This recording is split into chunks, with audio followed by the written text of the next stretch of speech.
அதே மாதிரி இந்த பங்குனி மாதத்தில் பார்த்தீங்கன்னு சொன்னால் இன்னொரு மிகப்பெரிய உற்சாகம் தரக்கூடிய ராசி எதுன்னு பார்த்தீங்கன்னா, உச்சம் தொடக்கூடிய ராசி துலாம் ராசி. இந்த துலாத்துக்கு பாருங்கள், பஞ்சமஸ்தானம் பூர்வ புண்ணிய இடத்துல பூர்வ புண்ணிய அதிபதி ஆட்சி பெற்று தன்னுடைய மிகப்பெரிய கொடிய எதிரியான குரு பகவான் 8ல் மறைகிறார்.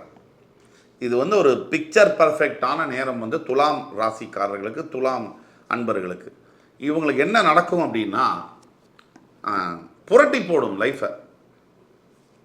ரொம்ப பெரிய அளவில் தோற்று போய் நொந்து போய் இனிமேல் லைஃபே வேணாம் அப்படிங்கிற முடிவு எடுத்த பல துலாம் ராசி அன்பர்களுக்கு இந்த பங்குனி மாதத்தில் மிகப்பெரிய அளவில் மாற்றங்கள். எந்த மாதிரி மாற்றங்கள்னா, வேலை வாய்ப்புகள் மூலமாக, இல்லை பிரிந்த உறவுகள் சேர்வதன் மூலமாக, இல்லை உடல் தேக ஆரோக்கியத்தின் மூலமாக, இல்லை பணவரவு, சொத்து, பூர்வீக சொத்து டக்குன்னு வரும்.